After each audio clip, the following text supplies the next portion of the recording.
O voo 111 da Swissair está indo de Nova York para Genebra. Os passageiros estão começando a relaxar e aproveitar a viagem. Os passageiros das classes executiva e econômica não imaginavam que havia algo errado.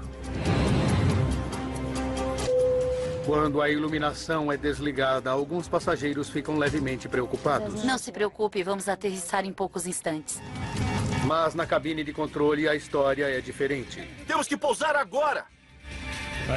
Dava para ouvir um sinal de alerta e eu não sabia o que aquilo significava. Os pilotos não estão conseguindo controlar o avião.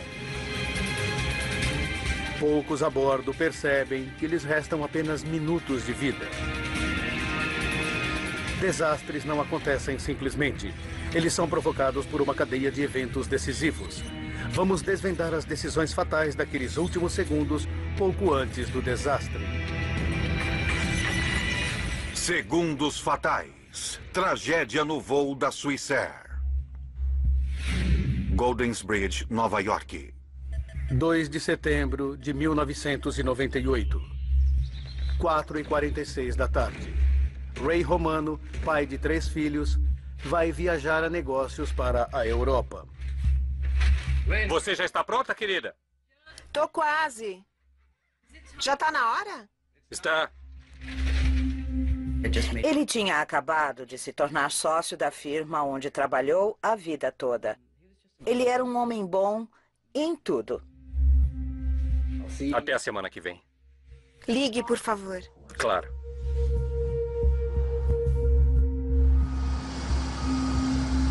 Sete e 45 da noite. Horário de verão na costa leste. Aeroporto JFK de Nova York. 215 passageiros embarcam no voo 111 da Swissair, com destino a Genebra, Suíça. Tchau. Ray Romano está na fileira 9, perto da frente do avião. Está com bilhete? Não, Não? Ele vai sentar com você? vai. Ah, tudo bem então.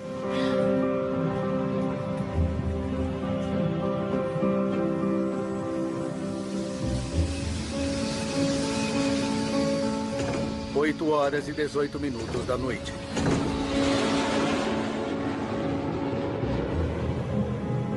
O comandante Urs Zimmermann e o primeiro oficial Stefan Lowe vão pilotar durante as 8 horas de viagem noturna.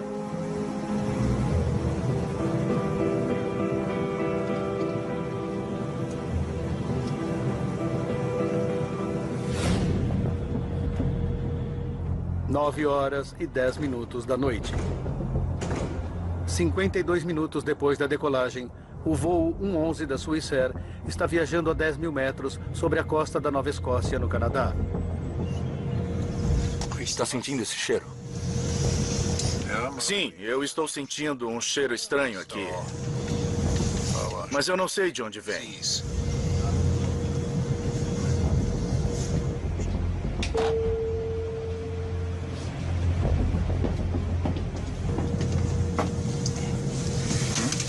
Está tudo bem?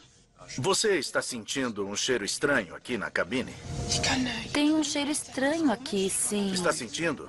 Estou, mas onde estão os passageiros não tem nada. Deve ser o ar-condicionado, não é mesmo? É.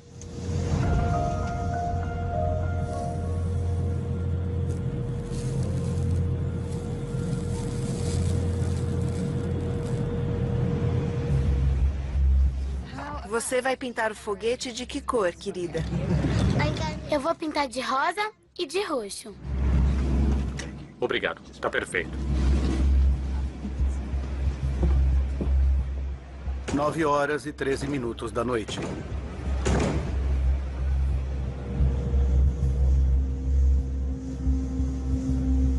Tem planos para fazer quando chegar em casa? Vamos velejar no Lago Zurich. Muito legal.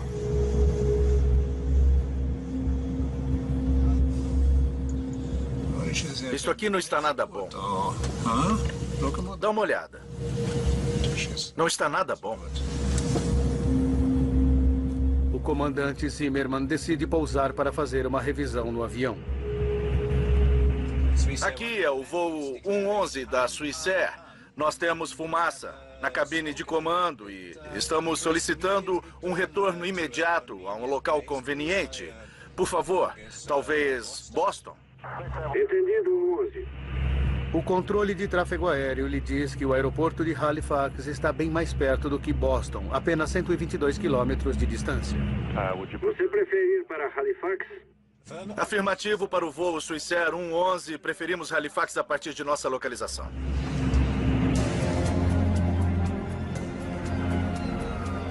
O aeroporto se prepara para um pouso de emergência. A fumaça sumiu, mas os pilotos ainda querem que o avião seja revisado. Eles usam as máscaras de oxigênio como precaução e iniciam a descida. O comandante ligou os avisos de apertar cintos. Temos um problema com o ar-condicionado que precisa ser retificado antes de continuarmos com o voo. Vamos fazer uma parada no aeroporto de Halifax, no Canadá.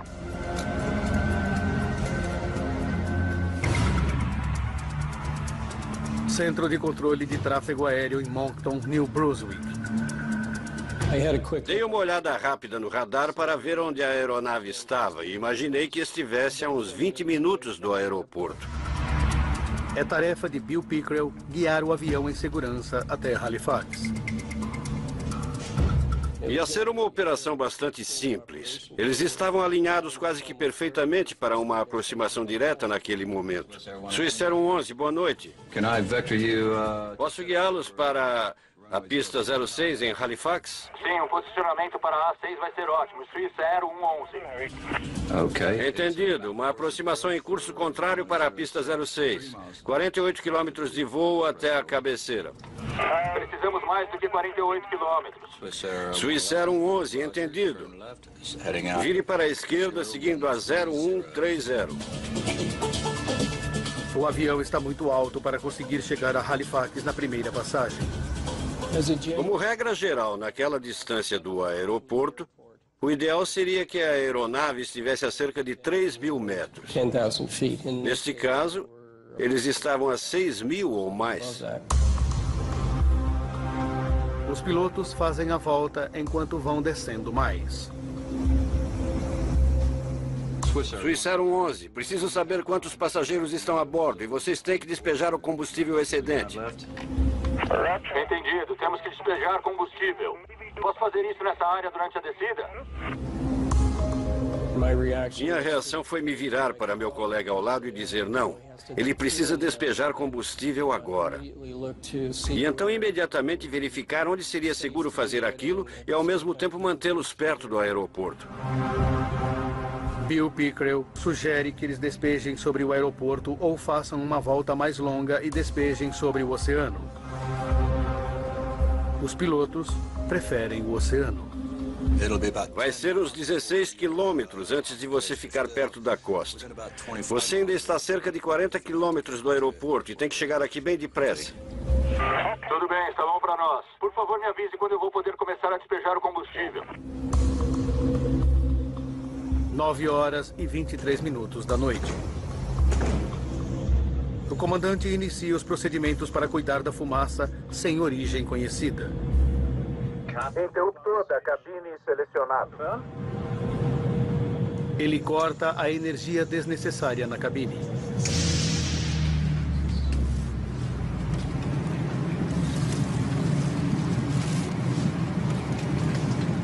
Por favor, devemos nos preocupar agora. Não há eletricidade, o ar está desligado. Não. O comandante nos assegurou que não há motivo para preocupação. São apenas os procedimentos normais de um pouso de emergência. Pouso de emergência? Não precisa se preocupar. Vamos pousar em poucos momentos. Pode prender o cinto dela, por favor?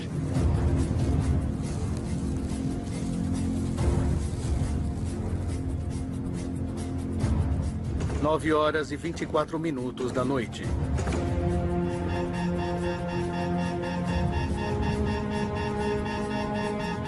Perdemos o piloto automático. O piloto automático já era. Meu Deus, Stefan, tem fogo aqui. Vamos declarar emergência.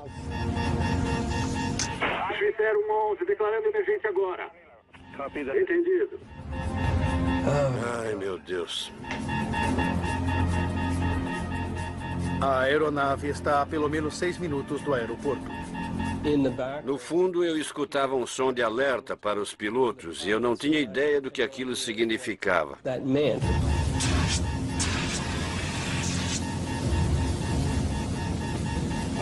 Que droga! Aqui é um 11. Estamos começando a despejar combustível. Temos que pousar agora. Swissair 11, entendido.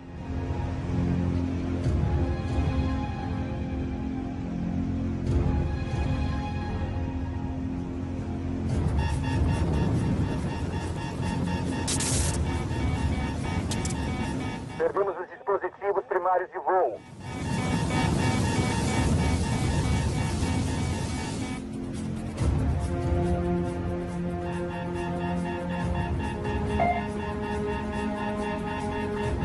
Perdemos o transponder. O transponder já era.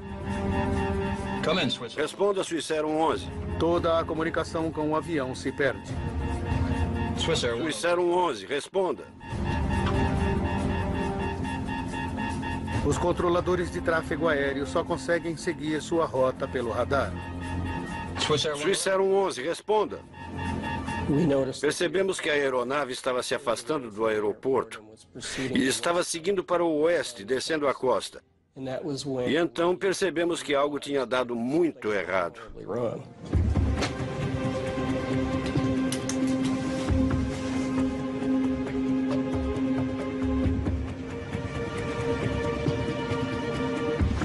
Meu Deus, isso é fumaça.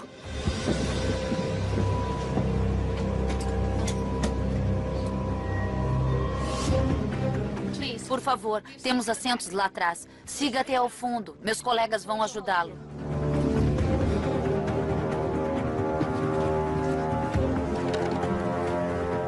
Tem fumaça na primeira classe.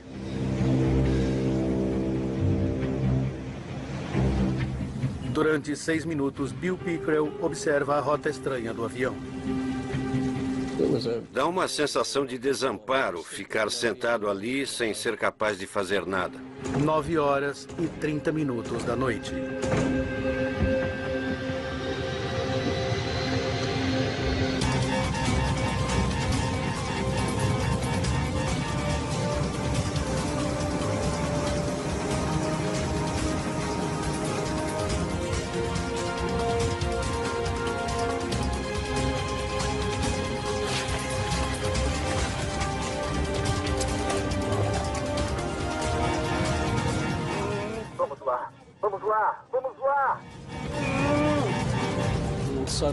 De repente, eles viraram para o sul, em direção ao mar aberto.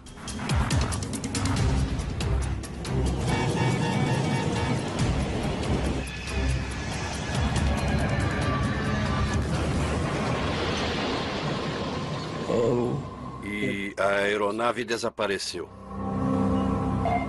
Ai, meu Deus, acho que o perdemos. Acho que o perdemos. Swissair 11, responda.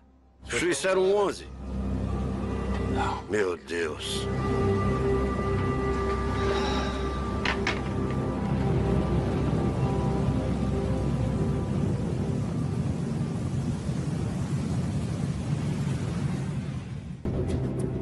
A última posição no radar do voo 111 da Swissair fica a 9 quilômetros da costa canadense.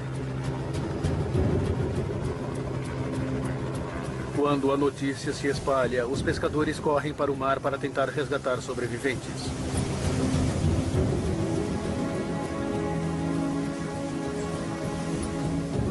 Só pensamos em pegar os barcos à noite e ir até lá para tentar ajudar o máximo que pudéssemos. Era a coisa certa a se fazer. Wayne Manuel leva 1 hora para chegar ao local. Víamos o resto dos barcos que estavam lá naquele momento e sentíamos o cheiro de combustível de avião. E quando nos aproximamos, vimos os destroços boiando.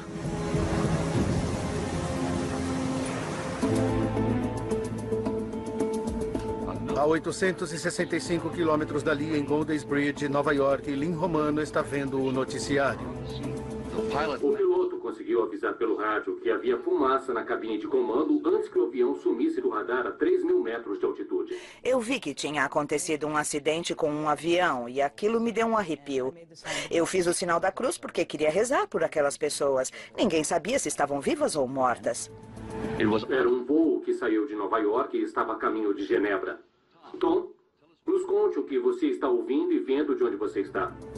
Quanto mais eu via as notícias, mais eu tinha certeza de que era o avião dele. Durante toda a noite, veículos de emergência se posicionaram no litoral, à espera de possíveis sobreviventes. Eu liguei para um número 0800 e disse que meu marido estava no voo 111 da Swissair no assento 9F. Eu tinha todas as informações e queria que alguém me confirmasse se ele estava naquela aeronave. Foi o voo da Swissair 111?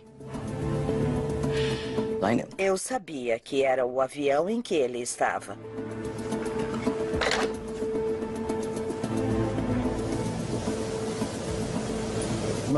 A maior parte das coisas que vimos flutuando eram roupas e pedaços de malas e sapatos. Eu acho que até passamos por um pedaço do avião.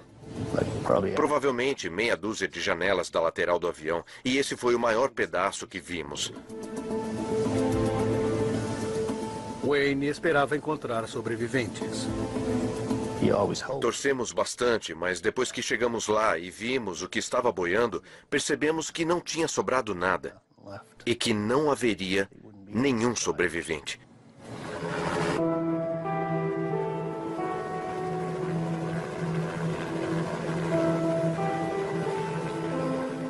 A terrível notícia é confirmada de manhã bem cedo.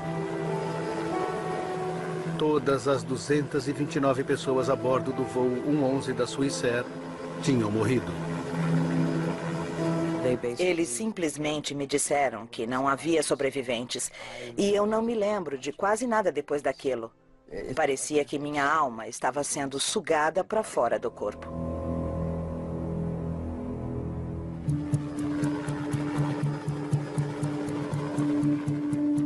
O Comitê Canadense de Segurança nos Transportes inicia uma investigação. A autoridade encarregada é Larry Vance. Ele tem 31 anos de experiência como piloto e 14 como investigador de acidentes de avião. Seu ponto de partida é a gravação do controle de tráfego aéreo. De fato, tínhamos bastante informação desde o início, porque sabíamos que a aeronave tinha pegado fogo e que os pilotos estavam lutando contra essa circunstância. Estávamos interessados em descobrir como o fogo começou, como se espalhou e como ele acabou danificando o avião. Para nós era essencial que respondêssemos essas 3 questões.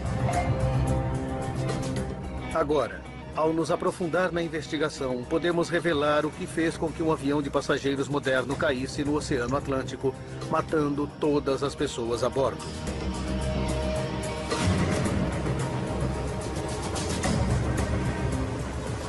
Antes que os investigadores consigam estabelecer o que provocou o incêndio no voo 111 da Swissair, eles precisam recuperar os destroços. Mais de 20 agências do Canadá, Estados Unidos e Europa são convocadas para ajudar. Objetos pessoais e destroços foram encontrados ao longo de 200 quilômetros de praias. Vocês vão encontrar restos humanos. Não sei dizer o que vocês vão fazer depois. Deem um jeito e continuem seu trabalho. Apenas um corpo foi encontrado intacto.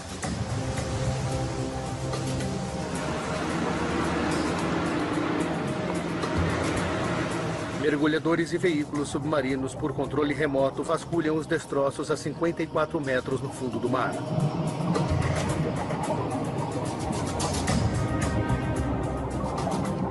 Era importante para nós tentar recuperar as caixas pretas, porque é lá que encontramos informações básicas sobre o que acontece na cabine. Estávamos muito ansiosos para colocar nossas mãos nelas. As 2 caixas pretas do avião acidentado foram encontradas intactas 9 dias depois do acidente. Nós temos uma lista de verificação para a fumaça do ar-condicionado. A equipe descobre que os pilotos sentiram cheiro e depois viram fumaça. Stefan, a fumaça sumiu. Mas depois que a fumaça sumiu, ela voltou e trouxe fogo com ela. Suíça 011, vocês estão liberados para despejar combustível. Entendido. Mas os investigadores descobrem um pouco mais. A informação sobre os últimos 6 minutos estava faltando, e isso foi uma decepção para nós. Achávamos que teríamos toda a informação até o momento do impacto, mas na verdade não tínhamos. As caixas pretas não fornecem nenhuma resposta rápida. Mas Vance continua achando que os destroços do avião guardam muitas pistas.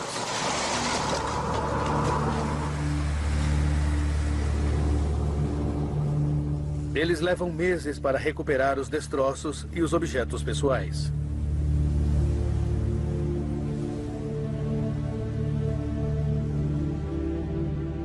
Os parentes consternados são convidados a virem buscar os objetos de seus entes queridos. A bagunça era indescritível. Havia malas que pareciam que o demônio tinha mexido nelas. E, por outro lado, havia coisas que estavam em perfeitas condições e que só foram retiradas da água. Lynn vê o caderno onde o marido tinha feito uma lista de compras naquela manhã. O fato de que seu caderno estava ali e podia ser lido, revistas estavam intactas, mas nenhum dos passageiros, me fez perguntar por quê? Como isso pôde acontecer? Eles explicaram simplesmente que tinha sido a Força G. E você sabe o que acontece. Foi aí que eu desejei não ter perguntado.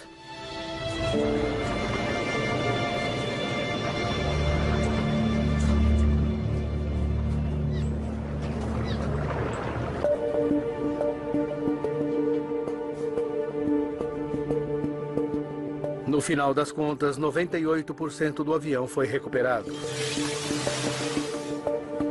Porém, estava em mais de 2 milhões de pedaços. A difícil tarefa de encontrar pistas se torna mais fácil porque o avião caiu na água e não na terra. Isso nos deu uma oportunidade única, porque não é muito comum acontecer um acidente no qual temos um incêndio em pleno desenvolvimento, apagado todo ao mesmo tempo, instantaneamente. Assim, isso preserva o estudo do incêndio naquele momento. A prioridade do investigador é determinar onde o incêndio começou e o que o provocou. Don Ans é o investigador técnico sênior do Comitê de Segurança nos Transportes. Ele lidera o grupo de investigação do incêndio. Os primeiros pedaços que surgiram e que foram identificados como tendo sido danificados pelo fogo eram da cabine de comando ou da cozinha da primeira classe. Então estávamos analisando essa área. Vendo que todos os destroços danificados pelo fogo são da parte dianteira do avião, a equipe decide que a melhor maneira de identificar o que aconteceu é fazer a sua reconstrução. Parecido com um quebra-cabeça de 5.000 peças, os destroços são pacientemente unidos até formarem uma imagem em tamanho real. Conforme uníamos mais coisas, a imagem foi ficando cada vez mais clara. Lembro que, ao olhar para o teto da cozinha número 1 em particular, vi que todo o estrago feito pelo calor ia de dentro para fora, o que colocava a fonte de calor sobre a cozinha.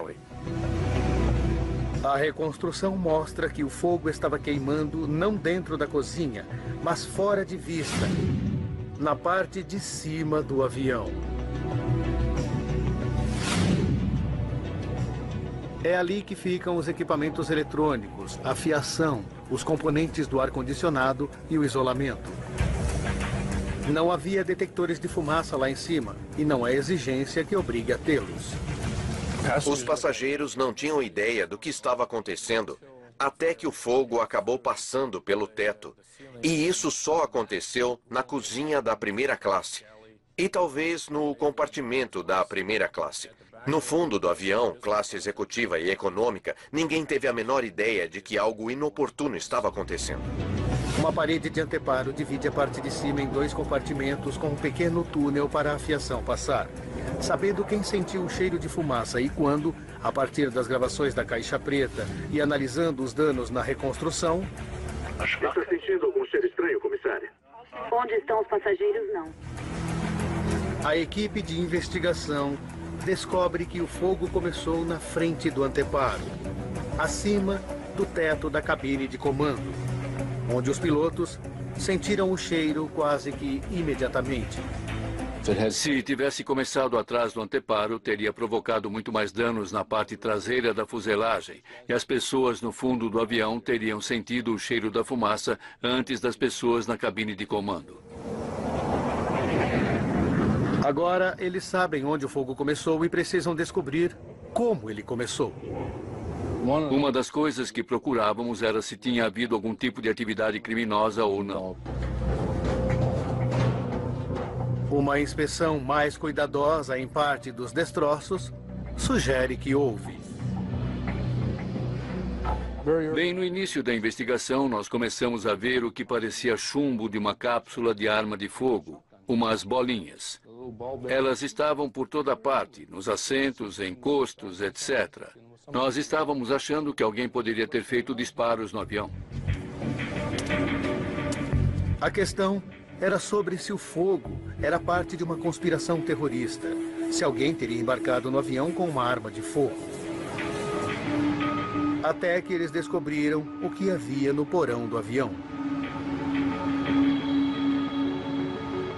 No final das contas, eram pontinhas de canetas esferográficas, aquelas coisas redondas que se põem na ponta das canetas esferográficas. Havia dezenas de milhares daquelas coisinhas.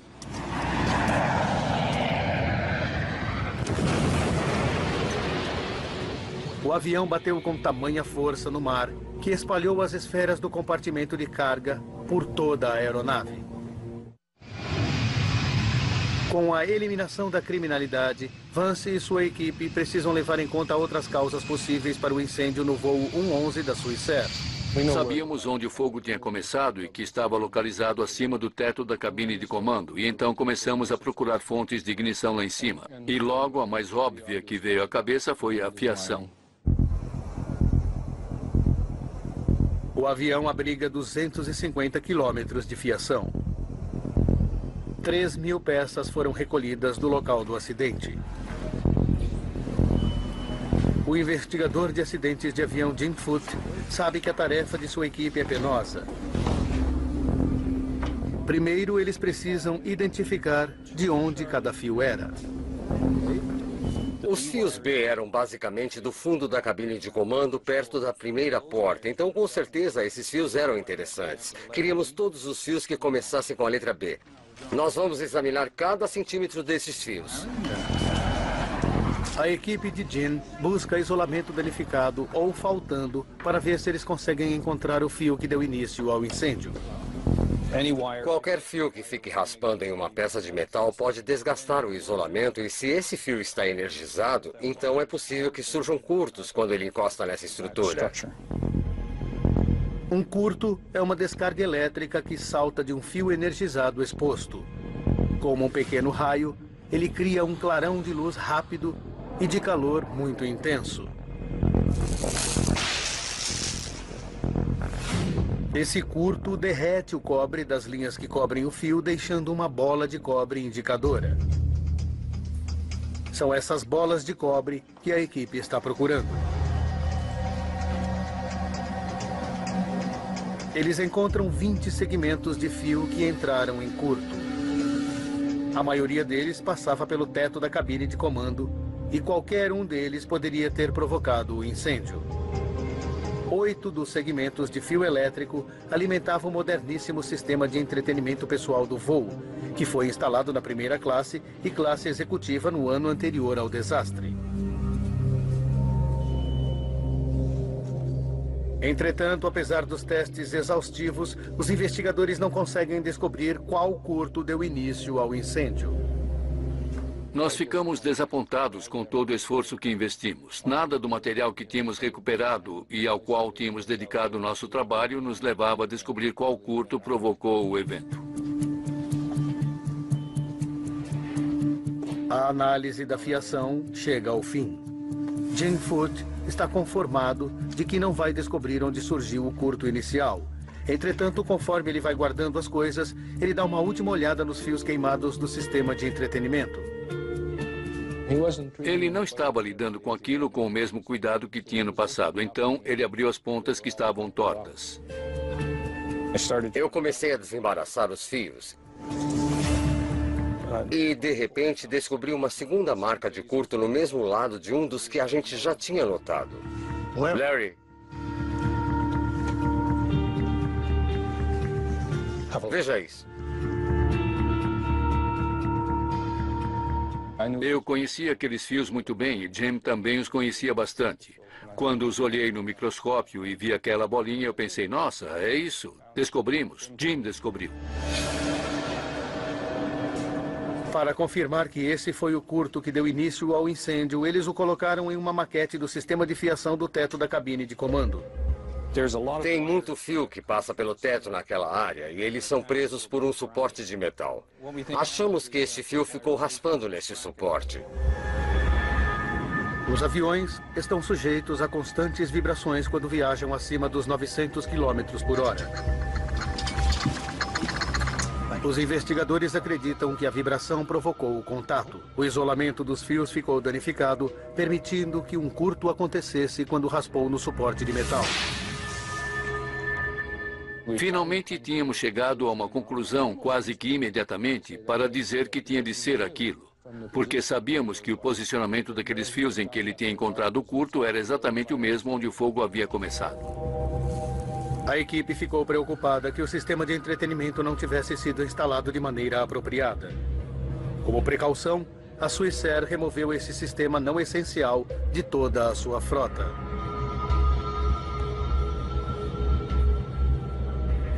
O posicionamento é exatamente o mesmo. Os investigadores tinham descoberto a origem do incêndio no voo 111 da Swissair, mas havia mais perguntas que eles queriam responder. Eles sabiam que os pilotos não conseguiriam evitar o incêndio, mas precisavam saber se eles poderiam ter evitado o acidente. Como investigadores, temos de dizer em que circunstâncias aqueles pilotos se encontravam e que os obrigou a fazerem o que fizeram, provocando a perda da aeronave. Vance e sua equipe esmiuçam as decisões que eles tomaram nos minutos antes do impacto. As gravações da caixa preta lhes contam que a cabine de comando fica cheia de fumaça e fogo momentos depois que os pilotos desligam a energia desnecessária onde ficam os passageiros.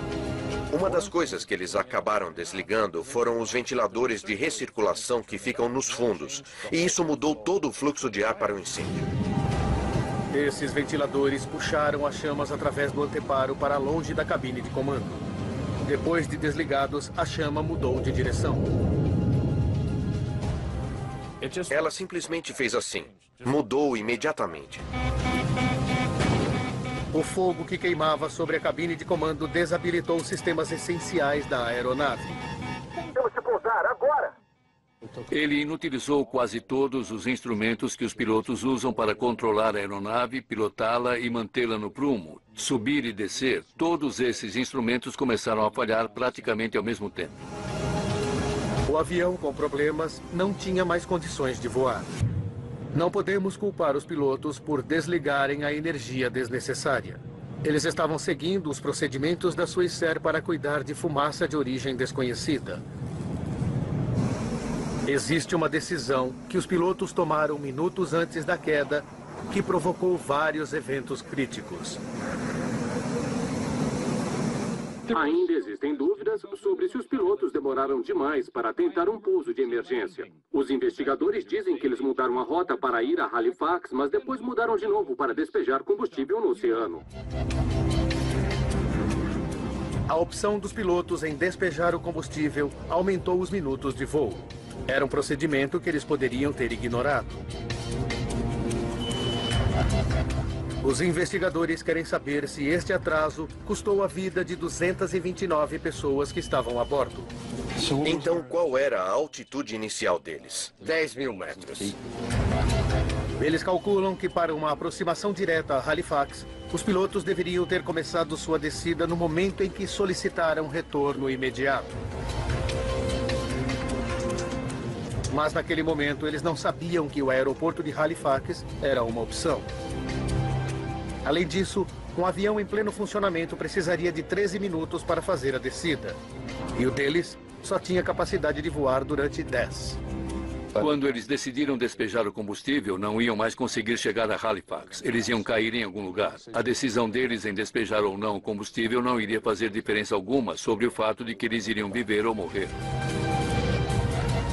O comandante Urs Zimmermann e o primeiro oficial Stefan Lowe são isentados de qualquer responsabilidade pelo acidente com o voo 111 da Swissair.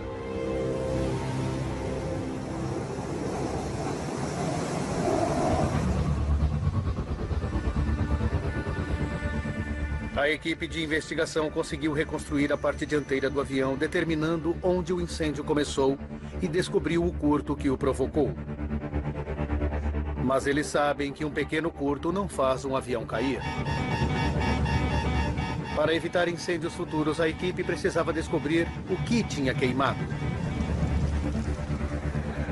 De fato, a ameaça ao avião era o que estava alimentando o fogo. Se a gente tem material inflamável em tamanha abundância capaz de queimar um avião inteiro, esse é o risco real para o avião.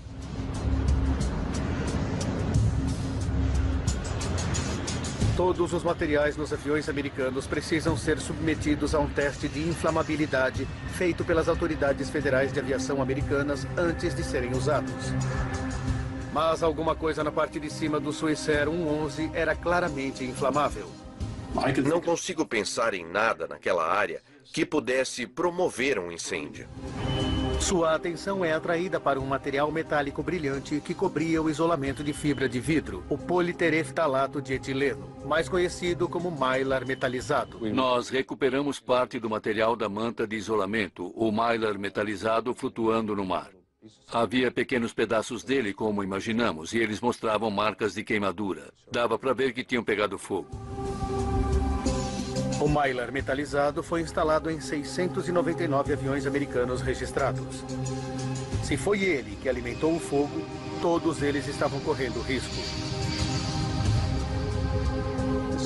Tínhamos uma boa quantidade dele que conseguimos recuperar, que não estava queimado, e de onde tiramos um pedacinho e o colocamos no chão do hangar e acendemos um fósforo nele. Ah, meu Deus, veja isso, é incrível. E imagine, queimou feito louco, muito inflamável. E nós pensamos, cara, este avião está cheio dessa coisa. Larry tem quase certeza de que o mylar metalizado alimentou o fogo do Swissair 111. Sim, achamos que descobrimos o que pode ter sido o problema. Eles informam as autoridades da aviação imediatamente. Elas tinham testado a flamabilidade do mylar metalizado há mais de 10 anos e tinham aprovado o seu uso. Uma das coisas que fizemos foi analisar a história desse mylar metalizado para ver se tinha havido chances de identificá-lo como um material perigoso.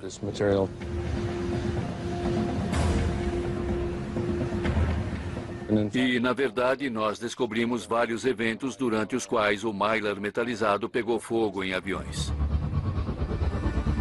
Em consequência desses incêndios, o fabricante de aviões McDonnell Douglas sugeriu que o mylar metalizado deveria ser retirado de todas as suas aeronaves. 4 anos antes do acidente com o voo da Swissair, as autoridades americanas tinham testado novamente o mylar metalizado e descobriram que ele era inflamável, mas elas não o proibiram. O fato é que nenhum deles tinha provocado a perda de vidas. Se um desses acidentes anteriores tivesse resultado em uma quantidade de mortes, se tivessem que contar corpos, talvez as autoridades tivessem tido uma reação diferente. A FAA agora tinha corpos para contar, 229. Eles testaram novamente o mylar metalizado, sujeitando-o a condições de voo muito mais realísticas. Ele falhou. A FAA deu às companhias aéreas americanas 4 anos para retirá-lo dos aviões. Sabemos que obtivemos resultados porque havia sangue no mar e havia uma quantidade de mortos. Assim, as pessoas prestaram atenção naquilo e conseguimos dar um passo à frente com nossa preocupação com a segurança, conseguindo que ela fosse aceita. A investigação sobre o voo 111 da Swissair foi a mais longa que o Comitê de Segurança nos Transportes canadense realizou. Foram necessários 4 anos e meio para completá-la. Usando as informações detalhadas que os investigadores descobriram, nós agora podemos revelar exatamente o que aconteceu no voo 111 da Swissair e o que os pilotos tiveram de encarar minutos antes do impacto. 21 minutos para o desastre. Um curto em um fio no alto do avião fez com que o Mylar metalizado pegasse fogo. Os pilotos sentem um cheiro estranho, mas acham que há um problema no ar-condicionado. 18 minutos para o desastre.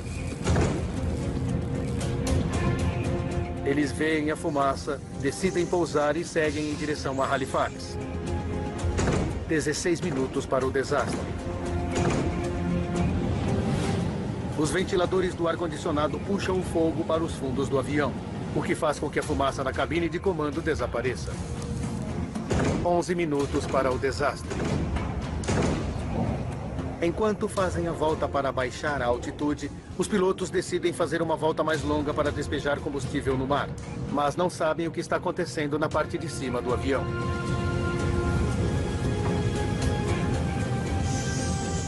8 minutos para o desastre. O comandante resolve cortar a energia desnecessária, desligando os ventiladores do ar-condicionado e permitindo que o incêndio se alastre bem em cima da cabine de comando. 7 minutos para o desastre. As chamas destroem o sistema de piloto automático, forçando os pilotos a voarem manualmente. Só agora eles percebem o tamanho do problema. Os investigadores suspeitam que o comandante Zimmerman tenta apagar o incêndio, deixando o primeiro oficial Lowe pilotando o avião avariado. 6 minutos para o desastre. O fogo anula os controles de voo, a comunicação com o controle de tráfego aéreo e as caixas pretas. Em um calor escaldante, o primeiro oficial Lowe luta para manter o controle, mas o avião não tem mais condições de voo. 1 minuto para o desastre.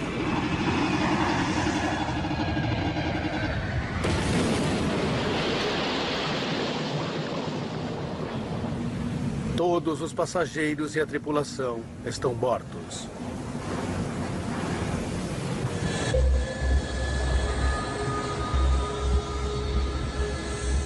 Para evitar mais perda de vidas, o Comitê de Segurança nos Transportes canadense fez algumas recomendações. Muitas foram adotadas no mundo todo pela indústria da aviação.